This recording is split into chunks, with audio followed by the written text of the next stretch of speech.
Chilli ജാസ്മിനിലേക്ക് എല്ലാവർക്കും സ്വാഗതം. ഇന്നത്തെ നമ്മുടെ വീഡിയോ എന്ന് പറയുന്നതേ ഈ പാത്രം കണ്ടോ, ഈ പാത്രത്തിനകത്ത് നമ്മൾ 1-2 കൃഷി കഴിഞ്ഞതാണേ. ഇതിനകത്ത് ചീരയെല്ലാം വളർന്ന് കണ്ടോ, പൂവിട്ട് നിൽക്കുക. അപ്പോൾ ഇതിനെ നമുക്കിനി അടുത്ത കൃഷിക്ക് ഉപയോഗപ്രദമാക്കി മാറ്റണം. ശരിക്കും പറഞ്ഞാലുണ്ടല്ലോ, ഇതിനകത്തോട്ട് നമ്മൾ മണ്ണിട്ട് അല്ലെങ്കിൽ പോട്ടിംഗ് മിക്സ് ഇടാനാണെങ്കിൽ ഏകദേശം ഒരു 12 ഗ്രോ ബാഗിൽ കൊള്ളുന്നത്ര പോട്ടിംഗ് മിക്സ് ആയാലും മണ്ണായാലും ഇതിനകത്ത് കൊള്ളും. അപ്പോൾ ഇത്രയും മണ്ണെടുത്തോണ്ട് എൻ്റെ പറമ്പിൽ പോയിട്ടാണെങ്കിൽ പോലും അത്രയും മണ്ണെടുത്ത് ഈ 2 നിലയുടെ മുകളിൽ കൊണ്ടുവരിക എന്ന് പറയുന്നത് ഇന്നത്തെ എൻ്റെ സാഹചര്യത്തിനനുസരിച്ച് എനിക്ക് ഭയങ്കര ബുദ്ധിമുട്ടാണ്. അപ്പം ചെലവും കുറഞ്ഞിരിക്കത്തക്ക രീതിയിൽ, ഭാരവും ഇരിക്കത്തക്ക രീതിയിൽ, എന്നാൽ യാതൊരു ചെലവും ഇല്ലാതെ ഇഷ്ടം പോലെ വളം, അതായത് ഒരു പ്രാവശ്യത്തെ കൃഷിക്ക് ആവശ്യമായ മുഴുവൻ വളവും ഇതിൽ നിന്ന് കിട്ടുകയും ചെയ്യുന്ന തരത്തിൽ നമ്മൾ ഈ ഗ്രോ ബാഗിനെ, ഞാൻ ഗ്രോ ബാഗ് അല്ല ഉപയോഗിക്കുന്നത്, ഇതേപോലത്തെ പെട്ടികളാണ് ഉപയോഗിക്കുന്നത്. ഇത് നിറയ്ക്കുന്ന രീതിയാണ് ഞാൻ നിങ്ങൾക്ക് കാണിച്ചു തരുന്നത്. എപ്പോഴും ഇതുപോലത്തെ പെട്ടികൾക്കകത്ത് ഞാൻ കൃഷി ചെയ്യുന്ന രീതി നിങ്ങൾക്ക്, അല്ലെങ്കിൽ അതിനകത്ത് വളവിടുന്നതോ അങ്ങനെ എന്തെങ്കിലുമൊക്കെ പറഞ്ഞു തരുമ്പം എന്നോട് പലരും ചോദിക്കാറുണ്ട്, ഈ പെട്ടികൾ എവിടെ നിന്നാണ് കിട്ടിയത്? ഒത്തിരി പ്രാവശ്യം ഞാൻ ഇതിൻ്റെ ഉത്തരം പറഞ്ഞതായതുകൊണ്ടാണ് ഞാൻ ചിലപ്പോഴൊക്കെ പറയാതൊക്കെ ഇരിക്കും. ചിലപ്പോൾ നമ്മുടെ വീഡിയോയ്ക്കകത്ത് തന്നെ പറയുന്നുണ്ടാകും. അപ്പോൾ ഇതെന്ന് പറയുന്നത് ആ കൊറോണ ടൈമൊക്കെ വന്ന സമയത്ത് മീൻകട എന്ന് പറഞ്ഞാൽ വലിയ ഹോൾസെയിൽ മീൻ മാർക്കറ്റുകളിൽ അന്ന് ഈ മീൻ വരുന്നതും ഐസ് വരുന്നതും ഒക്കെ ഈ പാത്രത്തിലായിരുന്നെന്നാണ് എനിക്ക് തോന്നുന്നത്. ഇപ്പം നമുക്ക് അങ്ങനെ കിട്ടുന്നില്ല. കാരണം അതിനകത്തൊക്കെ എന്തൊക്കെയോ തെറ്റുകളൊക്കെ പോലീസും നിയമങ്ങളും ഒക്കെ കണ്ടുപിടിച്ചത് കൊണ്ട് ഇത്തരത്തിലുള്ള സാധനങ്ങളെ അവർ അനുവദിക്കുന്നില്ല. പിന്നെ എങ്ങാനും വരുന്നുണ്ടെങ്കിൽ പോലും ഏതോ ഏജൻസി ഈ ഇതിൻ്റെ സപ്ലൈ കഴിയുന്ന കൂട്ടത്തിൽ തന്നെ ഇത് കളക്ട് ചെയ്തു പോവുകയുമാണ് ചെയ്യുന്നത്. എവിടെയെങ്കിലും കിട്ടുമെങ്കിൽ ഇത് വാങ്ങിക്കാം, നിങ്ങൾ വാങ്ങിച്ചത് ഉപയോഗിച്ച് നോക്ക്. അപ്പോൾ ഇതേപോലെ കണക്കിനാണ് ഇതിനകത്ത് മണ്ണും പോട്ടിംഗ് മിക്സും ഒക്കെ കൊള്ളുന്നത്. അപ്പം ഞാൻ ആദ്യം ചെയ്യുന്നത് എന്നാണെന്നറിയോ, ഇത് ഡോളമൈറ്റ് ആണേ. അപ്പോൾ ആദ്യം തന്നെ ഞാൻ ഇതിനകത്തേക്ക് കുറച്ച് ഡോളമൈറ്റ് ഇടുക കേട്ടോ. ഇത്രയും ഡോളമൈറ്റ് ഇട്ടു. ഇനി നമ്മൾ ചെയ്യുന്നതെന്ന് പറഞ്ഞാൽ ഇതിനെയെല്ലാം വെട്ടി മുറിച്ച് ഇതിനകത്തേക്ക് തന്നെ ഇടുവാണേ. ചെറുതാക്കിയാണ് ഇടുന്നത്, അല്ലെങ്കിൽ ഇതിനകത്തേക്ക് കൊള്ളാൻ പാടാകൂല, ഇത്രയും പൊങ്ങി നിൽക്കുന്ന ചെടിയല്ലേ. അപ്പം ഞാൻ ഇതെല്ലാം മുറിച്ച് ഇതിനകത്ത് ഇട്ടിട്ട് കാണിക്കാം. ഇതിനകത്ത് വെട്ടിയിട്ടിട്ട് അതെല്ലാം കൂടെ വാരി താഴെ വെച്ച് കേട്ടോ. എന്നിട്ട് നമുക്ക് ഇതൊന്ന് കിളച്ചിളക്കി കൊടുക്കാവേ. ചീരയൊക്കെ നിന്നുകൊണ്ടാണ് ഈ ഉടക്കുന്നത്. അങ്ങനെ പറിക്കാൻ വേണ്ടിയാണ് ചീരയുടെ ചോട് പറിക്കാൻ മാത്രല്ല, മണ്ണിനൊരു ഇളക്കം കിട്ടാൻ. അപ്പൊ മണ്ണിളക്കവും കിട്ടും. ഇതിന്റെ ചീരയുടെ ചോടൊക്കെ ഉണ്ട്, അതങ്ങോട്ട് നമുക്ക് ഇതിന്റെ കൂട്ടത്തിൽ അങ്ങ് പറിച്ചും കളയാം. കണ്ടോ, ഇങ്ങനെ ഞാൻ നല്ലവണ്ണം കൊത്തി ഇളക്കും അതിനകത്തെ മണ്ണിനെ. നമ്മൾ ഈ മണ്ണിൽ ഡോളമൈറ്റ് ഇടുന്നത് എന്തിനാ? ഡോളമൈറ്റ് ഇടുന്നതെന്ന് പറഞ്ഞാൽ ഒന്ന് ഇതിനകത്തെ മണ്ണിന്റെ പി എച്ച് അഡ്ജസ്റ്റ് ചെയ്യപ്പെടും. പിന്നെ മറ്റൊന്നെന്ന് പറയുന്നത് ഈ ഡോളമൈറ്റിനകത്ത് കാൽസ്യം ഉണ്ട്, മഗ്നീഷ്യം ഉണ്ട്. ഇപ്പൊ ചെടികൾക്ക് എപ്പോഴും അവരുടെ വളർച്ചയ്ക്കൊക്കെ ആവശ്യമായിട്ട് ഇത്തരത്തിലുള്ള ചില മൂലകങ്ങൾ വേണം. ഏറ്റവും കൂടുതൽ വേണ്ടെന്ന് പറയുന്നത് നൈട്രജനും ഫോസ്ഫറസും പൊട്ടാസ്യവും ഒക്കെ തന്നെയാണ്. പക്ഷെ എന്നാൽ ഈ ചെറിയ ചില തരത്തിലുള്ള, അതിന് നമ്മൾ പറയുന്നത് ഏറ്റവും കൂടുതൽ വേണ്ടതിനെ പ്രൈമറി മൂലകങ്ങൾ എന്ന് പറയുമ്പം ഇത് ദ്വിതീയ മൂലകങ്ങളാണ്. ഇത്തരത്തിലുള്ള കുറച്ച് സാധനങ്ങളൊക്കെ കൂടെ ഇവർക്ക് വേണം. അതെല്ലാം കിട്ടാൻ നല്ലതാണ്. പിന്നെ വേറൊരു കാര്യം കൂടെ ഉണ്ട്, നമ്മൾ ഈ കൃഷി ചെയ്യുമ്പോഴേ കുമ്മായം ഇട്ടാലും പി എച്ചും അഡ്ജസ്റ്റഡ് ആകും, കാൽസ്യവും കിട്ടും. പക്ഷെ കുമ്മായം ഇട്ടാൽ മിനിമം ഒരു 10 ദിവസം വരെ കൃഷി ചെയ്യാൻ പറ്റത്തില്ല.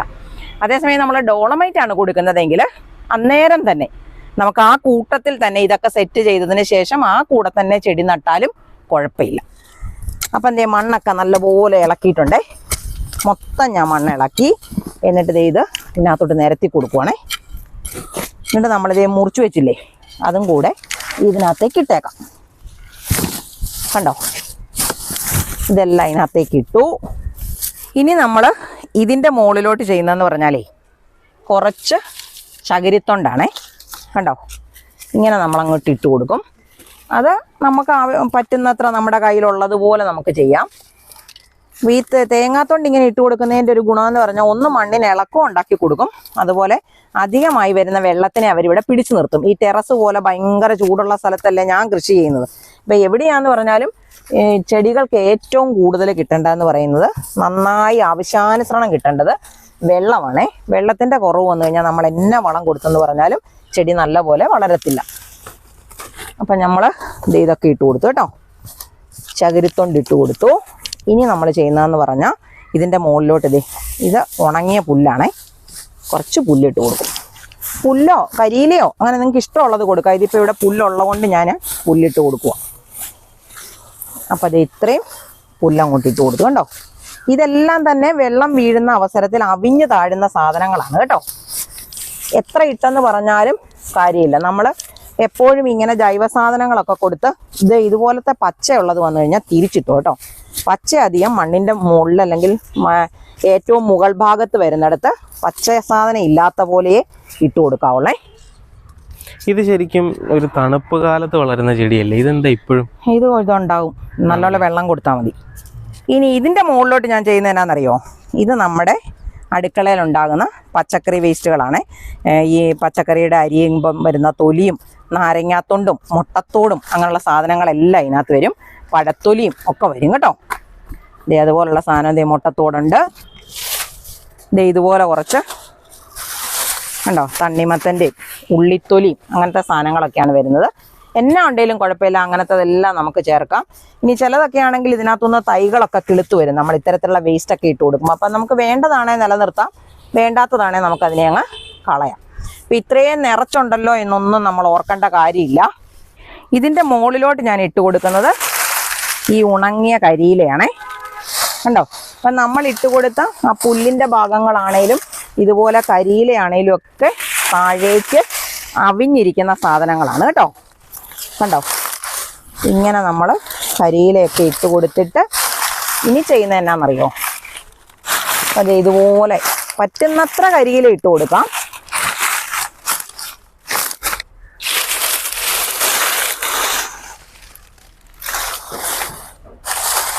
ഇനി ഞാൻ ഇതിൻ്റെ മുകളിലോട്ട് ഇടുന്നത് വളരെ കുറച്ച് വേപ്പിൻ പിണ്ണാക്കാണേ.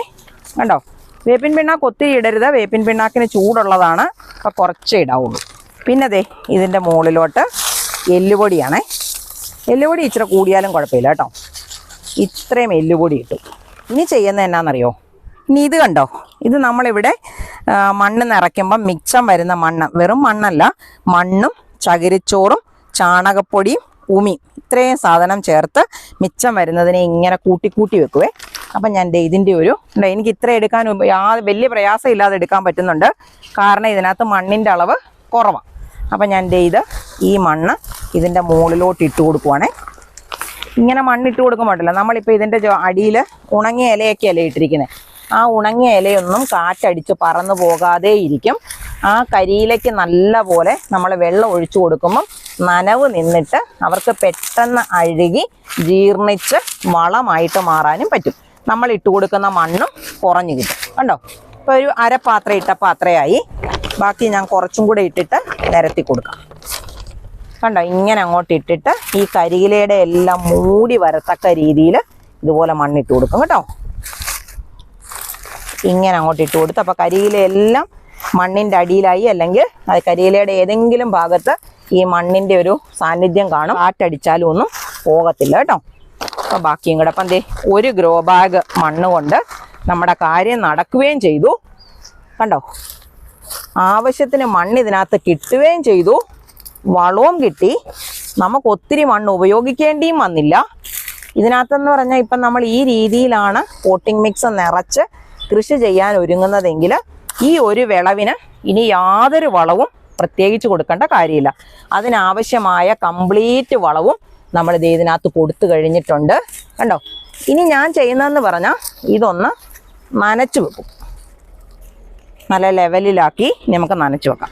സാധാരണ വെള്ളം കേട്ടോ. ഇനി നിങ്ങൾക്ക് വേണമെങ്കിൽ സ്യൂഡോമോണാസിൻ്റെ വെള്ളമോ ഒക്കെ കൊടുക്കുകയും ചെയ്യാം. ഇങ്ങനെ ഒരു 4-5 ദിവസം ഞാനിത് വെള്ളം ഒഴിച്ച് നനച്ച് വെക്കും. ഒരു 5 ദിവസം കഴിഞ്ഞിട്ട് ഞാൻ ഇതിനകത്തേക്ക് പുതിയ എന്താണോ ചെടി നടുന്നത് അതിനെ നട്ടു കൊടുക്കത്തുള്ളൂ. അപ്പോൾ പിന്നെ വെള്ളം മാത്രം കൊടുത്താൽ മതി, വളമെല്ലാം ഇതിനകത്ത് തന്നെയുണ്ട്. ചെടി നല്ല ആരോഗ്യത്തോടെ വളരുകയും ചെയ്യും, നല്ല വിളവ് തരികയും ചെയ്യും.